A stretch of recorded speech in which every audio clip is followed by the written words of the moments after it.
Cool.fm is the perfect station for music lovers who enjoy a mix of adult pop, modern country, and classic hits. Our unique blend of different genres creates an awesome listening experience that you won't find anywhere else. With Cool.fm, you don't have to constantly change stations to hear the music you love. Just download the Live 365 app and start listening to our curated selection of modern adult and country hits, as well as the classics you know and love. So tune in to Cool.fm and start enjoying the best of all your favorite music in one place.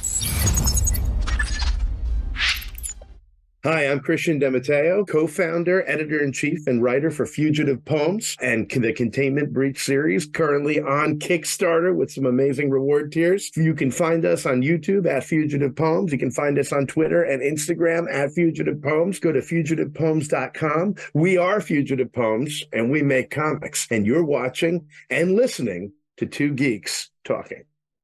Hi, I'm James Lyons, co-founder of Fugitive Poems. You can reach us at fugitivepoems.com, and you're watching and listening to Two Geeks Talking. Good morning, afternoon, and evening, everyone. Two Geeks Talking is an entertainment industry interview show where we interview the creative people from the comic, film, TV, movie, and video game industries. And of course, I'm your host, Kurt Sasso. We're joined today by not one, but two very talented and creative people. Not only are they comic co-founders of Fugitive Poems, but they are also creative people in their own rights. They're also college professors, and they have an amazing Kickstarter campaign and YouTube channel that we will talk about in this scene. We're joined by the ever-talented James Lyons and Christian Matteo. How are you both doing today? Good. Thank you so much for having us. For those that don't know anything about yourselves as creative people, tell us who you are and what you're bringing to Two Geeks Talking. James, I'm James Lyons. I'm the co-founder and creator of Fugitive Poems and the art part of the equation, and my friend Christian is the writing part of the equation. We are here today to talk about Fugitive Poems and to talk about our Kickstarter, which is already funded, but we're always looking for new fans to come out and support us. Been doing a series of comic anthologies. Title is Containment Breach, and we have several subtitled themes that are all available right now on the Kickstarter. So we've done 1, 2, and this is number 3. The theme is of clouds and ether. We have 15 stories in there, shorts, and anything from 4 to, what's the longest one, Christian? 12 pages? 12 or 14, I think 12. All the stories are created using prompts. We do occasionally have a team that comes already made into our group, but usually we're actually pairing people up. We're pairing writers and artists, and we're giving a prompt. So when we do call outs for talent for these, we look at people's portfolios. We don't ask for pitches or anything. That comes after the fact and after you've been accepted into the group. So it keeps things fresh and clean, new. People aren't pulling stuff out of their drawers as far as stories go. Sometimes it sort of gels around itself. It was interesting, particularly Clouds and Ether. We wanted to sort of airy the themes overall, but it kind of turned into a sci-fi thing. Not, we didn't necessarily prompt that, but we did get a lot.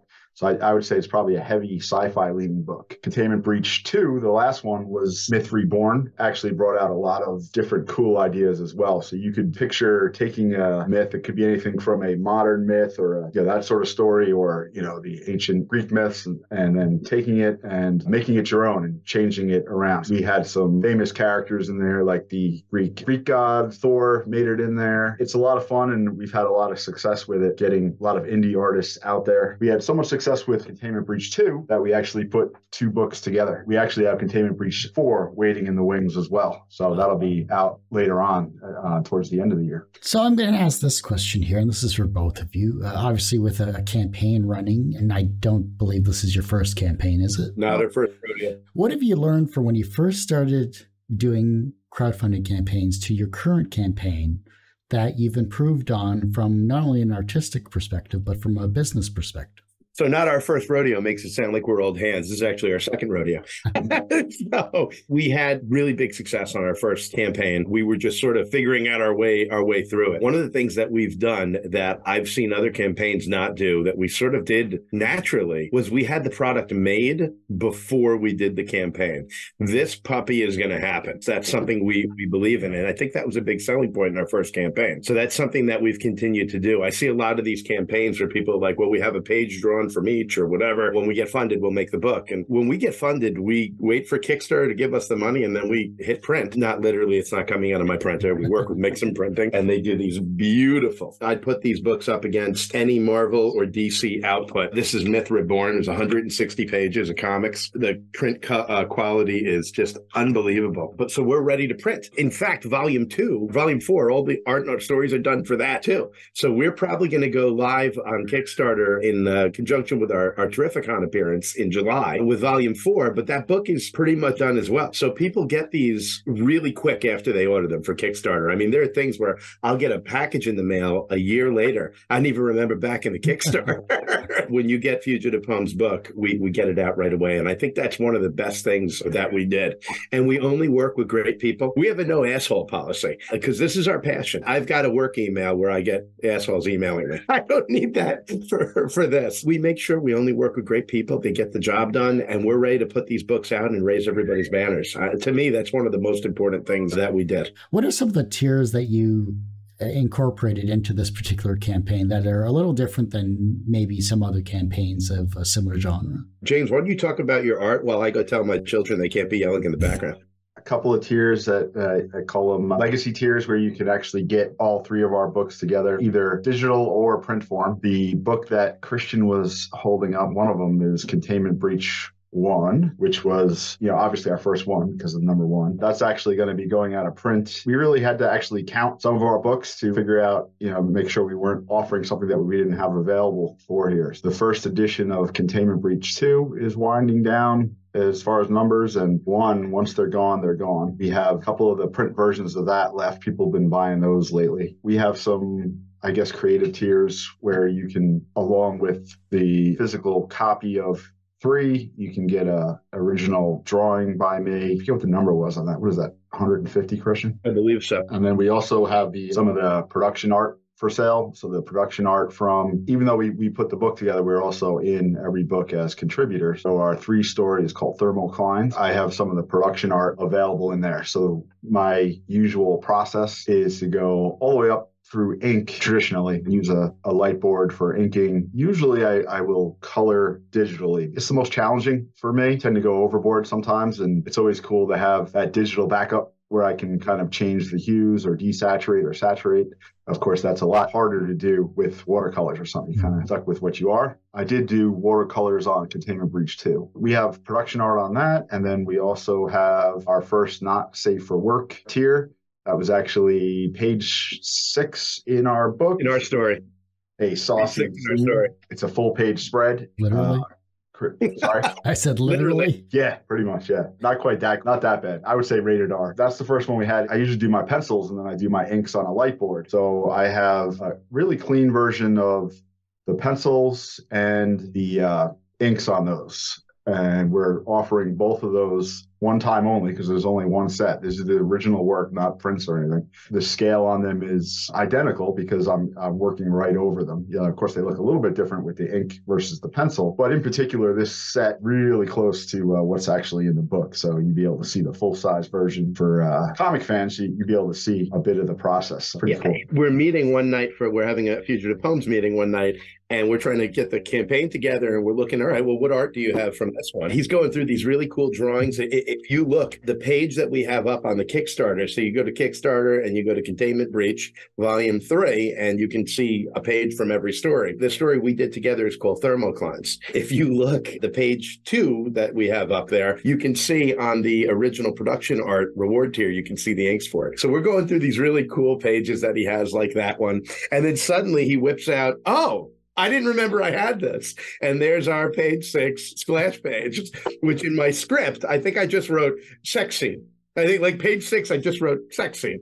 And James comes back with this image and I'm like, yes. Now he pulls out the pencils for it and goes, oh, look, I have the inks too. And I said, we're not putting that in the production art tier. That is its own tier because somebody's going to get is not only is it saucy, it's so cool to see his pencils and then his inks and to have both of those hanging in your living room while your children play. Or no. I think they'd be awesome. They'd be a great addition to an office. More like a man cave or something. You know? Yes. Or the washroom, have a mirror, when they're washing their hands, they look up and have that behind them. There you go.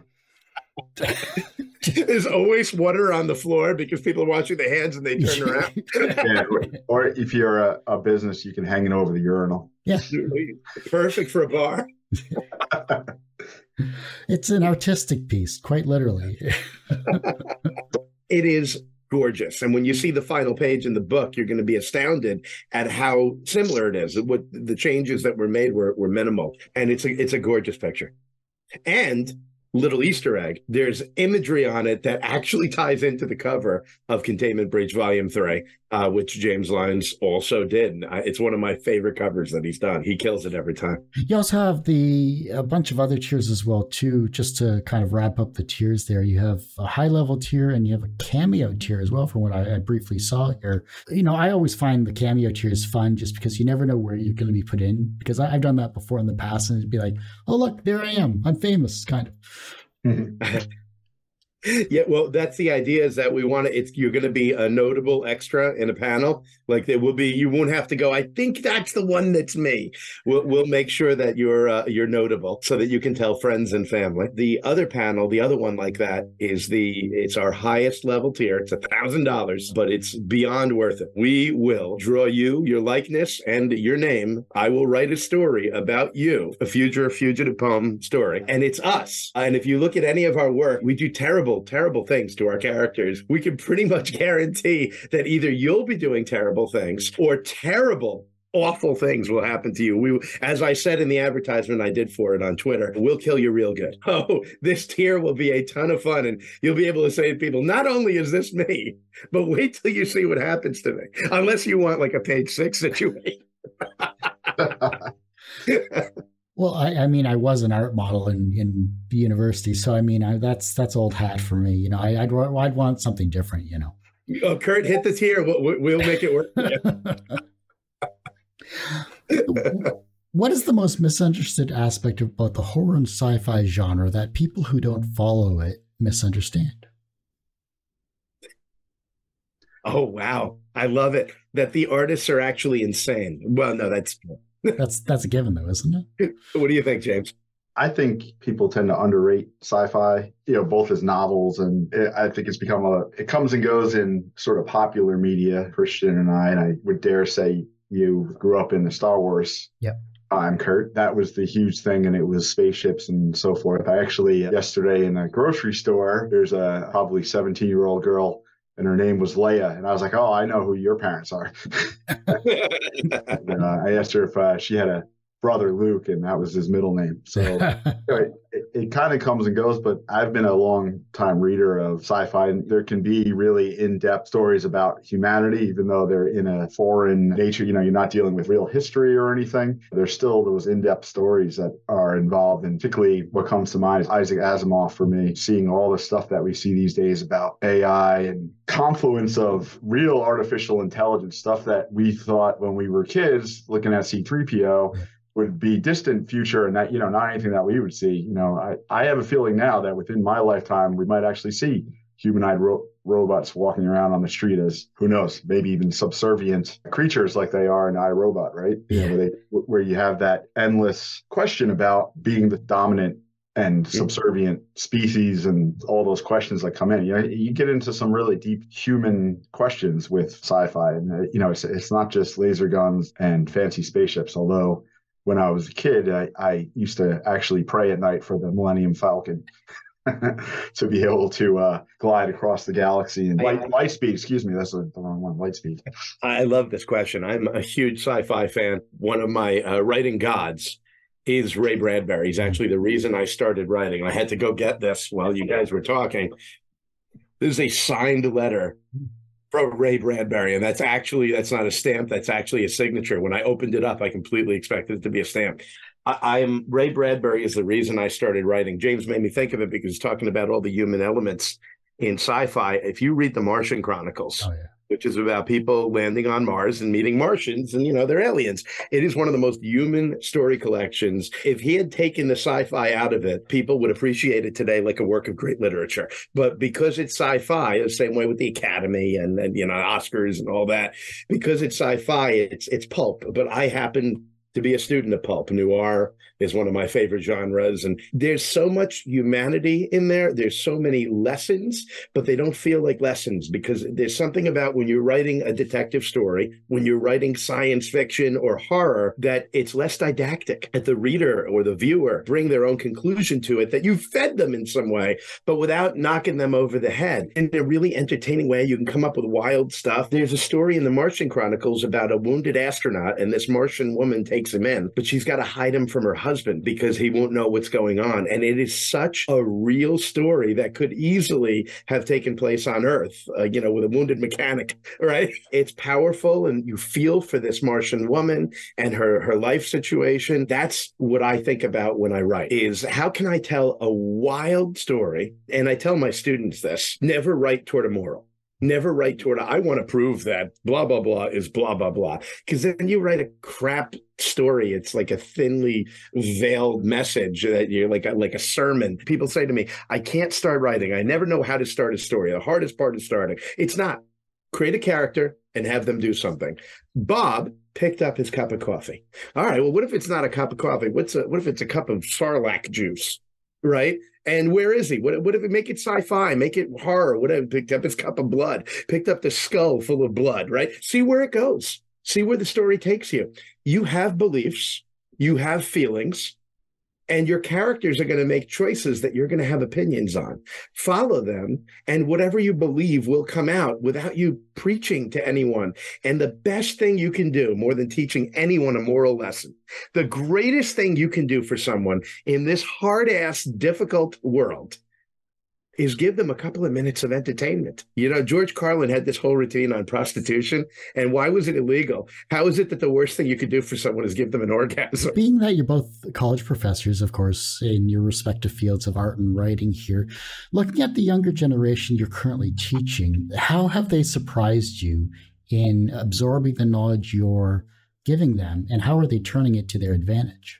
The thing that I thought was a deficiency, or might be a deficiency, is actually proving not to be with the real thinkers. And that's the shocking amount of media content available, because I'm 963 years old. Growing up, I'd watch the same movie every Saturday. It was on VHS tape. My parents had copied it. I shouldn't say that. They had bought it. They had not dubbed it from a video store. That would be wrong. And I'd watch The Goonies 5,000 times. I'd watch Space Camp 5,000 times. Flight of the Navigator, Last Starfighter, over and over and over and over and over. And It's a Mad, Mad, Mad, Mad, Mad World, by the way, which is a great film. My kids included, my children included, they watch a movie and it's in their rearview mirror. They had a great time. There's 6 billion more things. I've been rewatching the Alien and Predator movie in order of release, and I realized, how long has it been since I rewatched one of my favorites? I used to rewatch all the time. And so these kids, the amount of content, and then you add to it that they're watching YouTube, Snapchat, and they're watching these tiny things. And that's what I thought the deficiency would be. But the thinkers in every generation,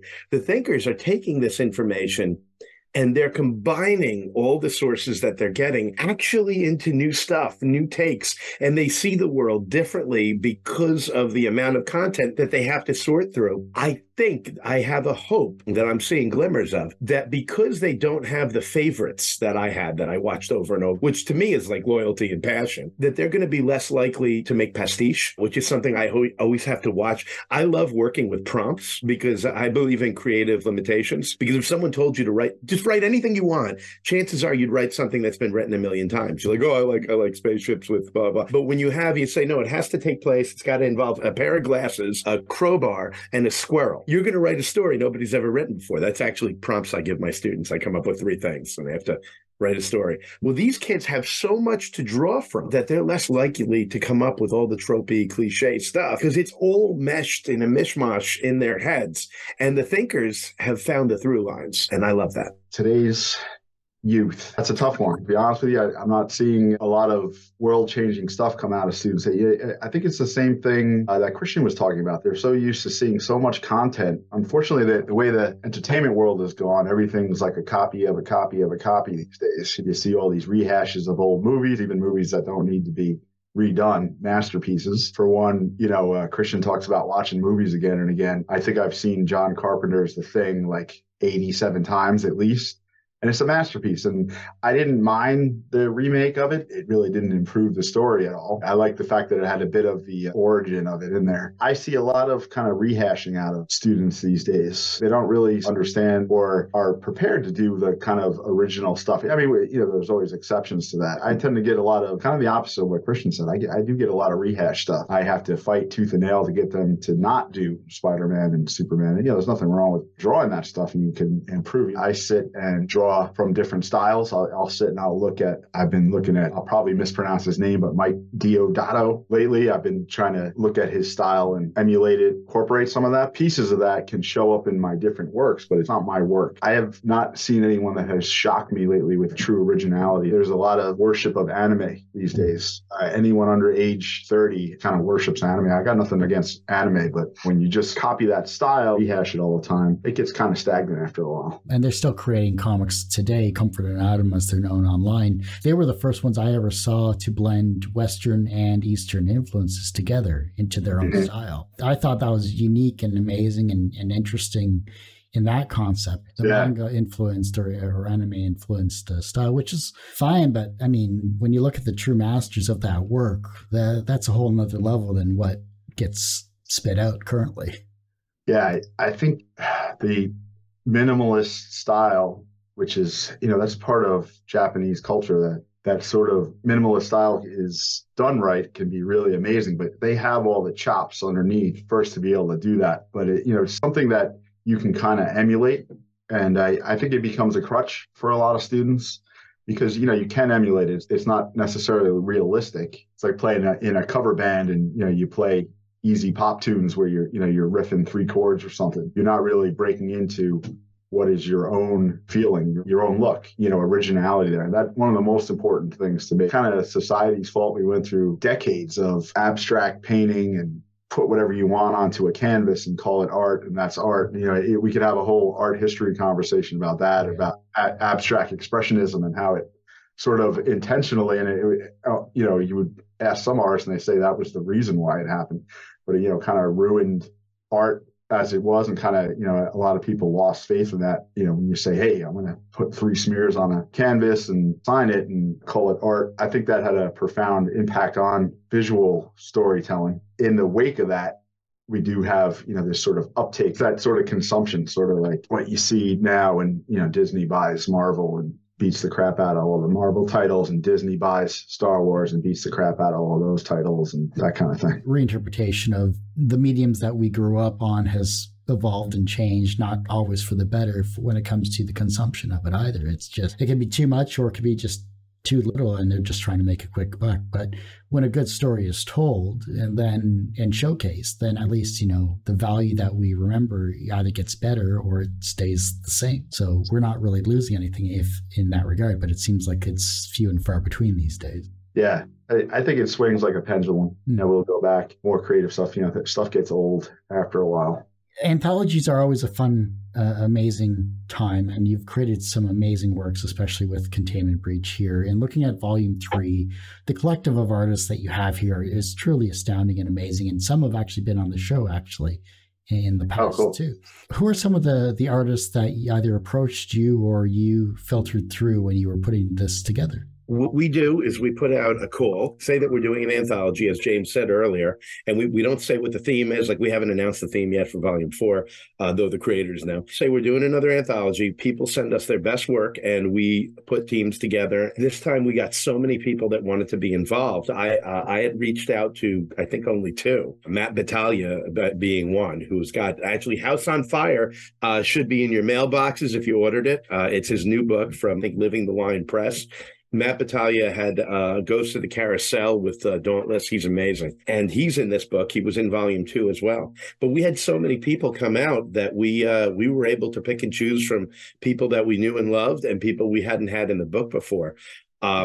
Jay Sheik is in this book with a story that I wrote, and getting to write a story for Jay Sheik was a huge honor. I've been a fan of his for years. He just had the first issue of Hush Ronin come out for Band of Bards Comics, and that's something you want to get your hands on. As well as Ben Humanick's Bro D, which came out from Band of Bards, by the way, and he was in volume 2. But Gabe Martini, actually, if you look at that beautiful, I love bottom third that you put together there. That's Gabe's art, the woman, those beautiful eyes that really, those eyes, James nailed it. James said, that's the image for our campaign. So that's Gabe Martini, who did a story written by Dustin Luke Nelson and colored by Jack Fantoni. Jack Fantoni has a great comic jam, thecomicjam.com, with Chasey Allen, who did Bigfoot Knows Karate. He's the editor-in-chief for that, and he has a story in this book, and Jack Fantoni is an artist on a story written by Patrick Hicks in this book. So we've had some tremendous people. Fern Lamb worked with J.D. Harlock on this beautiful story about a baby, an infant that appears in the sky, and no one knows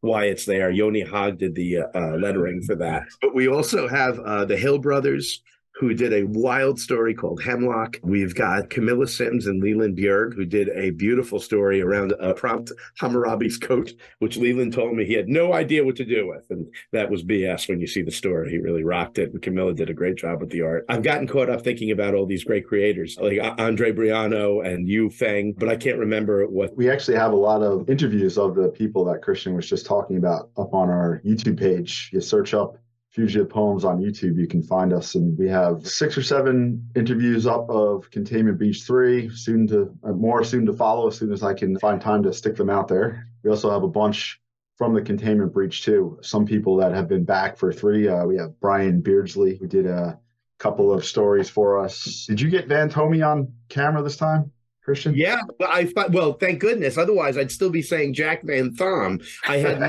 idea his name was pronounced Fantoni. I got him on actually for 2. I managed to get one with Patrick Hicks and him, and one with Jack. And yeah, that's right. We do have one from 2. Yeah. Yeah. So I had to make up because I didn't get him on volume 2. Jack actually was a what do you call it? I don't know sports at all, so James has to do this. When someone comes in to fill in for somebody else, I don't know. Pinch hitter. Pinch hitter. He was a pinch hitter. I was going to say swing something, but I knew that was wrong. I don't know sports. I really feel this Geeks thing. We had an artist who had to quit way late into the project for some personal reasons. And I reached out to Jack and I said, is there any chance you could make this in under, and before I finish a sentence, he had the comic done. Jack is one of the fastest producing artists of quality. I mean, I could have done it, but it would have looked horrendous.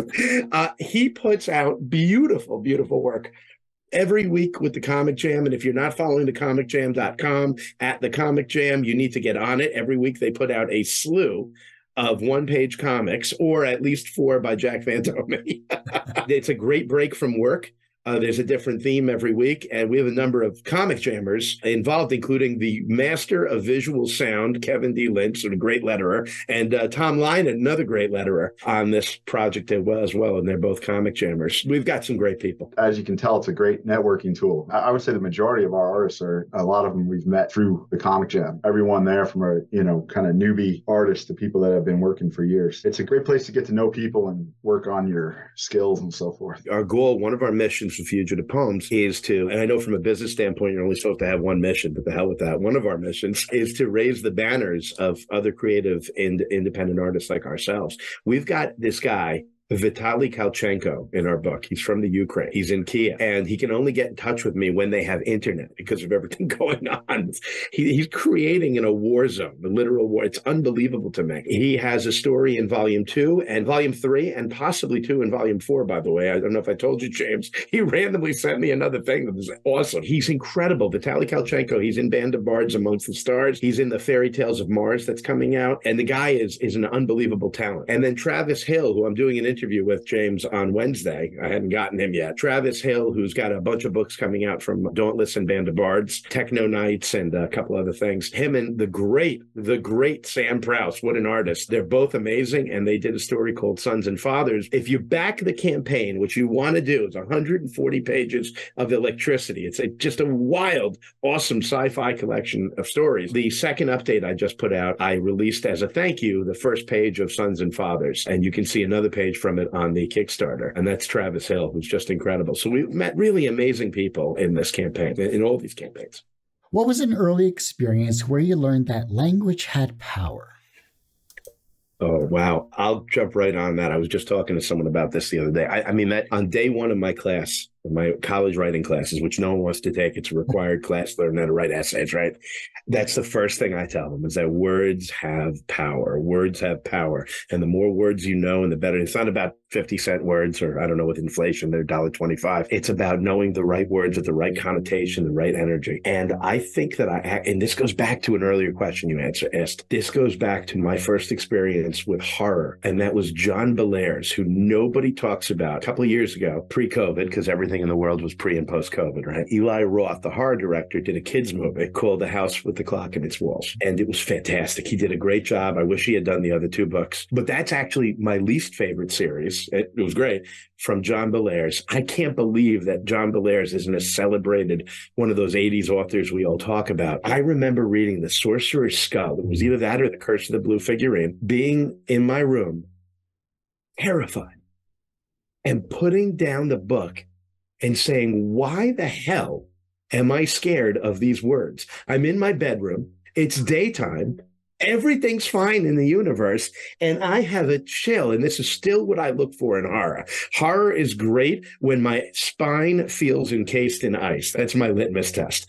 And I felt that. And I said, what is he doing? How is he doing it? And then later on with Ray Bradbury, the emotions that Ray Bradbury elicited from me, and like, what is he doing? I learned that you could do a one-sentence paragraph. So I've written a lot of prose in my life. I've written novels and screenplays and short stories and blah, blah, blah. It's my passion for writing was really sparked by Ray Bradbury. Miss Barbara Gallo, handed me in 10th grade. She'd been cleaning out her classroom, and she said, Christian, take this home and read it. And it was The Illustrated Man. And I said, I got a lot of books going on, and you read it. I said, okay, Miss Barbara Gallo. And that changed. She's the reason I have no money. I was going to go into business, and because of her, I became a writer. Thanks, Miss Barbara Gallo. It was him that I learned that you could do a one-sentence paragraph from, but not too often. And that was huge. And I learned the art of it really from Bradbury in so many ways, and so many other greats. My son's name is Dashiell because Dashiell Hammett is one of the most important writers in my life. He wrote The Maltese Falcon, my favorite movie, and one of my favorite books. But it was John Bellairs. I said, this man is frightening me with word choices and word order. I mean, how basic is that?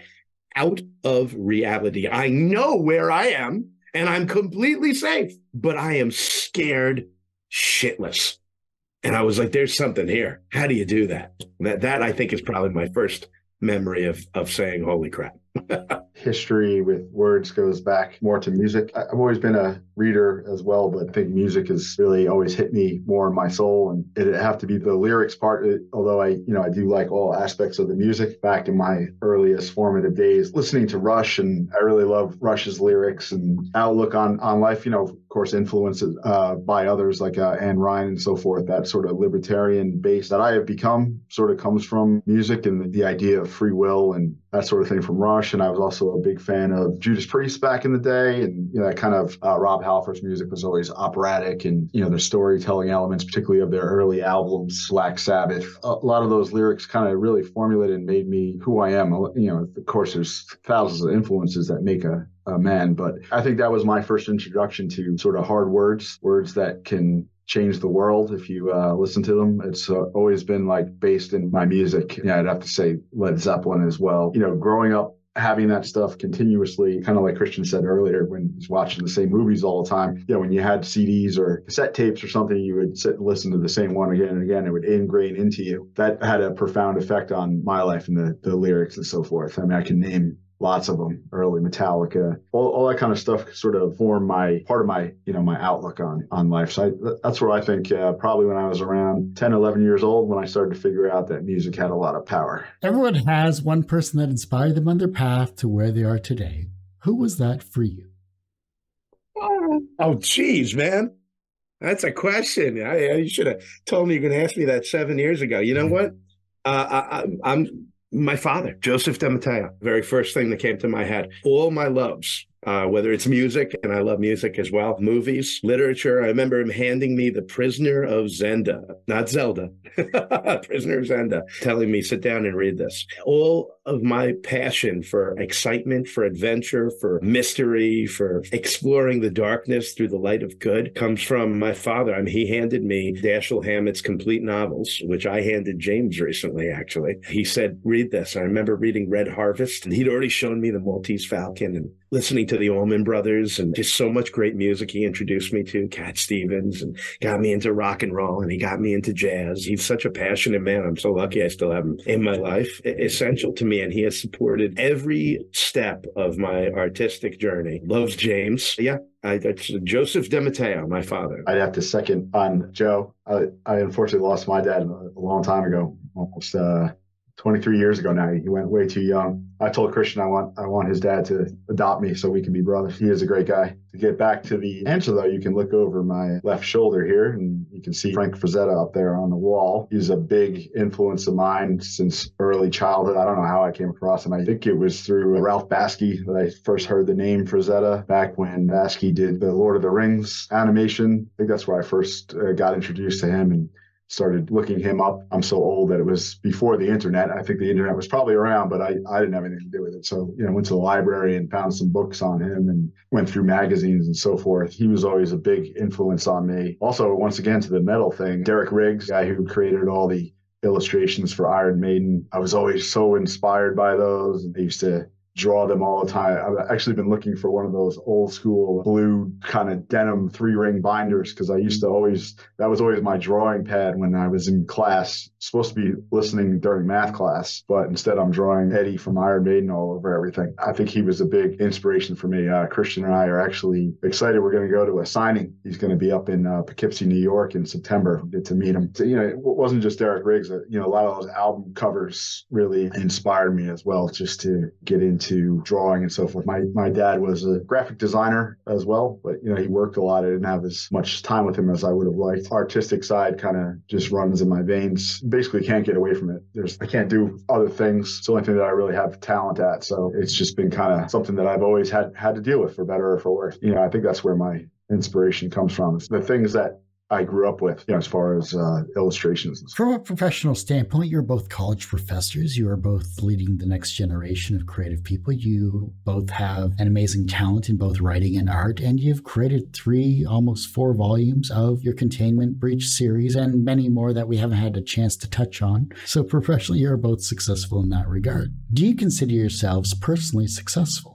That's a tough one. Kind of depends on what you feel success is. There's sort of the modern day now. Lust for gold. Christian's talking about old Allman Brothers. It reminds me of that Skinner song, forget about your lust for gold and be a simple man, right? Kind of depends on what success is. I am able to spend time with my family and so forth. And I know a lot of people that are monetarily more successful than I am, but if you get them talking, it might not be the happiest people in the world. Money doesn't necessarily make the world go round. It's a real easy thing to say, hey, if I had that money, everything else would change. But I'm not sure it does. I've seen both sides of the story, and I've met some pretty miserable people who make a lot more money than I do. As far as successful goes, we're trying to work our way through this. I think our partnership is one of the best things that I've ever done. So we're successful there. I'm truly inspired by Christian's work. His writing inspires me to do what I think is some of my best work in my lifetime. Who knows what's going to come up next? Having been at this now for, we keep saying 5 years, but if we do the math, it's more like 7 years. We've really been at this for a while. I can look, even back to Containment Breach 1 and see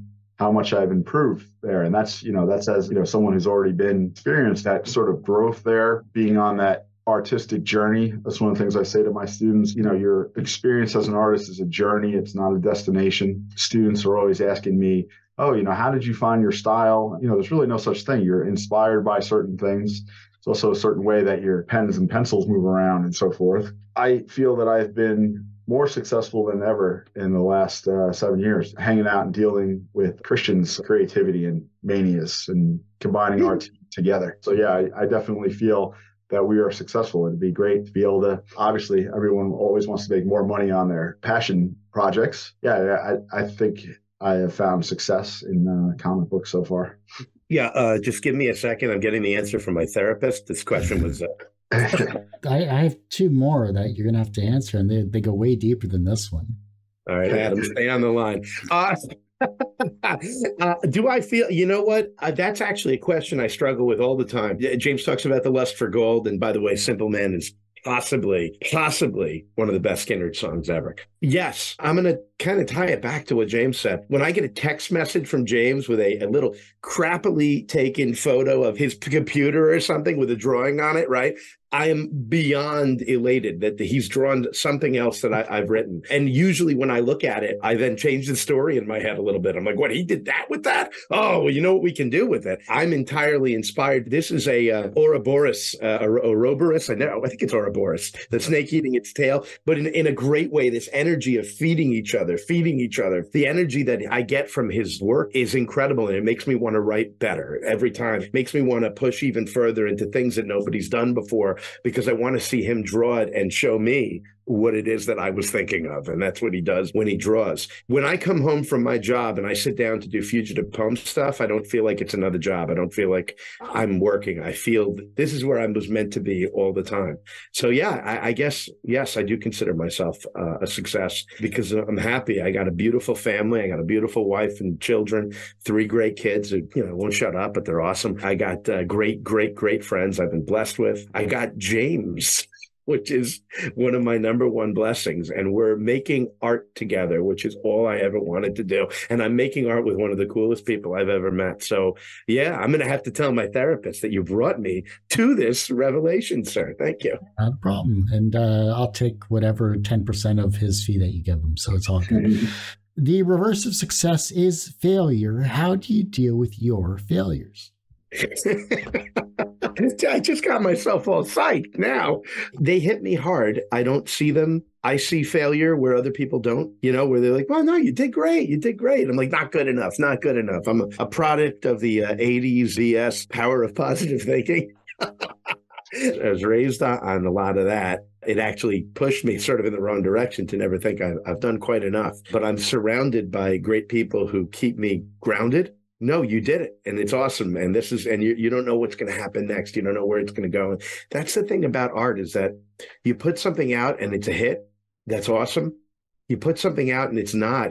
James Melville died, not to compare myself ever to Melville, but he died with Moby Dick as a cultural icon of failure and actually insanity. One of the reviewers of Moby Dick said someone should go check on Melville, because this book proves he has psychosis, that he would put this out. If you read Bartleby the Scrivener, it's entirely a reaction to what happens when you put words out in the universe and they're either not heard or they're ignored or they're seen as wrong. And that's what Bartleby the Scrivener is about. And I've got people that keep me grounded, and that you're producing and you're making really good stuff and you're putting your all into everything. And when something works, it's an immediate dopamine hit, right? But when something doesn't, you don't know where it's going to land and who it's going to touch. And I know all my psychological journey and the art that has kept me afloat and inspired me and shown me another way to think. Not all of it was from people who were, successful in any lust for gold kind of way. What bothers me most is when I haven't put my all into something, when I do something quickly because I got to get it done or whatever. And I can feel that. And a lot of times other people can't see it. But I deal with that by not doing that. I'm gonna make it everything I do the best that I can. Dealing with failure. I feel like I'm on a job interview now. What are 3 things that you've done to help your fellow workers? But this not being a job interview, I'm just going to say heavy drinking. Here. I like to detach myself out. I really am a big fan of getting out there and seeing nature and figuring out that you're a small cog in a very large world. In my formative years, in my early 20s, I went, traveled across the country with a bunch of people from Great Britain. And I think that had a real impact on me, where I got out of, the New York attitude and lifestyle, and saw what it's like to live all over our country, and and also just the wide range of nature and so forth. And it's funny, all the guys that I had met, I worked at a camp.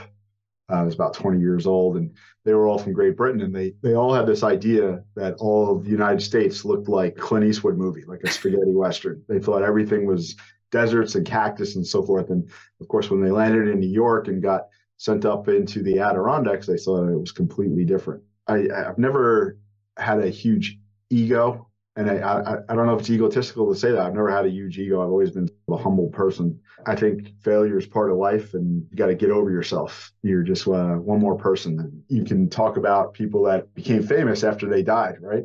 That's all fleeting anyways. What is failure? Failure is to stop believing in yourself and stop believing in things that you hold dear. That, to me, having something not do as well as you would think. I really think failure is just, not believing in yourself. The younger generation is looking at your work and they're becoming inspired or creative in their own way. The fact that you have not only the younger generation with you and your children, but also that you're teaching the younger generation as well in these varying skills shows that they will become creative in some way, shape, or form. How can they inspire the generation that follows them?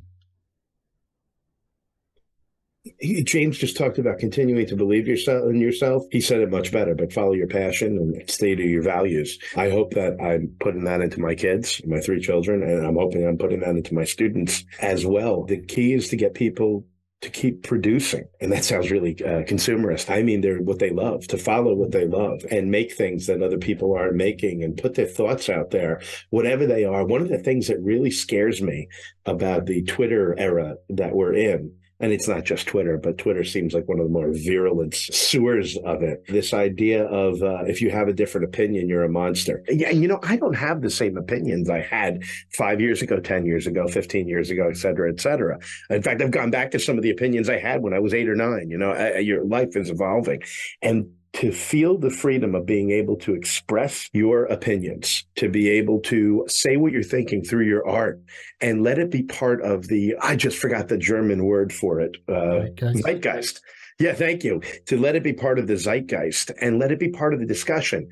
When someone has a thought you don't agree with, you shouldn't try and burn them at the stake. You should think about it. Maybe they're right, or maybe they're wrong in a way that helps you better explain your point of view. And that's what I want the next generation to do, is make their art, put out their thoughts, share their opinions that they might not even hold later. Because the more thought we hear, the more we think, and the more we evolve as a species. And to me, that's one of the most important points of art and creation. It's a marker for evolution, what we create, what we're thinking about, and how we put it out in a non-didactic, to go back to that word, way. That's what I hope will happen, is that we get back to a place where people will put out their wildest opinions and thoughts.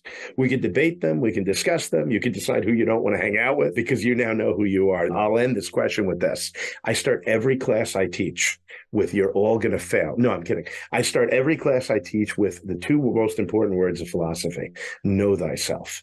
And most people die never having known who they really were, and therefore they never found their purpose, what their talents were leading them toward, what they could have done, and how they could have used it to help others and make the world a better place. Know thyself. Sit with your thoughts. React to things. Don't just intake, digest, break apart, and resynthesize as you. That's what I really hope will happen. I have to agree with Christian. Talked about free will before. It seems like a faraway concept, but it's really something that you live with every day. And I see more and more, particularly young people, the people that I looked up to when I was younger from older generations, they overcame a lot of things. But with that said, we also have sort of crappy things happen to us in the last 10, 15 years. I think you need to learn to think for yourself, not just absorb your opinions from social media or wherever they're coming from. If you have a certain idea, it's good to, research it and come up with your own opinion when the mob takes over and starts to condemn people for having their own opinions and so forth, and censoring people and canceling people. It's not a way to have a free society, which is still my belief of what the United States is. You talked about the next generation of youth. I think we are a much more global world now than just America. We have people in our books that come from all over the world. I think it's a much more worldly issue, and that's a very good thing. And we have to remember how good we have it in the United States as far as censorship and so forth where we go. We have to make sure that we uphold that, spread that out through the rest of the world. You have your own valid opinions and try to educate yourself on your opinions. Don't just take the latest news blips and consider that handed down to you and that's your outlook on life. There's nothing more tragic than that. Someone who sits in their ignorance and doesn't expand their minds. Life's a journey. Going one generation affecting the next generation, I think really you get to promote, further down the line there, your own children and so forth. I try to inspire my kids to, think for themselves as well. So far, they're doing it. If your life was a comic book or a film or whatever medium you like to consume, what would its title be?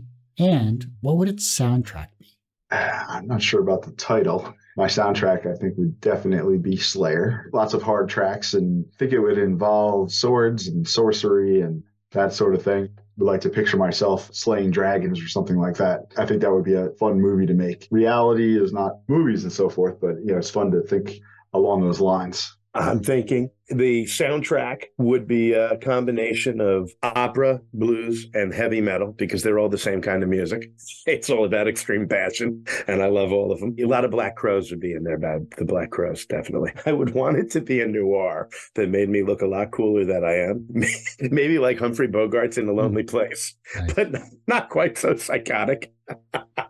I would want it to be called, hold on, I've almost got it.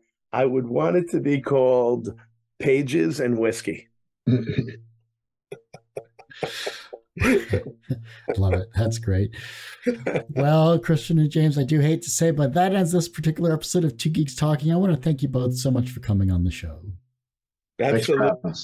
Oh, wow. What a great time. And we never get these kind of questions, and this is the way we like to talk. Thank you. Yeah. Before I let you both go, where can we find you? How can we support you? Of course, where's the Kickstarter campaign? When does it end? And, of course, anything else you'd like to both promote? We are on Kickstarter, as you said. You go to the search, type in Containment Breach. You'll see Volume 2 there, which is closed. So go to Containment Breach Volume 3 of Clouds and Ether, which is 140 pages of the wildest sci-fi comics of 2023 from the greatest indie creators going. I'm so proud of everyone in this book who took it to the next level. We've got incredible reward tiers there, including a lot of limited stuff that is running out as I speak. So go there, back the book, your copy will come within 2 months, most probably, so long as the printer is not having COVID delays for paper like they did on our last one. Otherwise, at Fugitive Poems on Instagram, at Fugitive Poems on Twitter. I've got the worst handle on Twitter, at CDMETC. It's Christian de Matteo, etc. I didn't know I'd be promoting myself when I created that. James is at Jamlines2112 on Twitter, at Jamlines on Instagram. But at Fugitive Poems, go to fugitivepoems.com for our website. Actually, you can read our story from Containment Breach Volume 1 for free there, Shelter in Flames. And then you want to go to the YouTube channel, where we've got a ton of incredible creator interviews. I interview everyone that's in our books about who's not camera shy, as James said previously, about their work, all the stuff they're doing in the world. So go to YouTube, at Fugitive Poems, subscribe and like, and have a great time with some great content. Well, like I said, that ends this particular episode of Two Geeks Talking. You can, of course, find this interview and 1,000+ others on our website, tgtmedia.com, or twogeekstalking.com. That's the word two, not the number two. The website's a little foobarred at the moment, so I point everyone to my YouTube channel, which is youtube.com/c/TGT Of course, the podcast is back after 13 or so years. You can find that at twogeekstalking.podbean.com, or on any of your audio streaming services. Just search for Two Geeks Talking, because that's called branding, and you can find it there. And as I say every week, everyone has a story to tell. It's up to me to help bring that out. Thanks for listening and watching on Two Geeks Talking.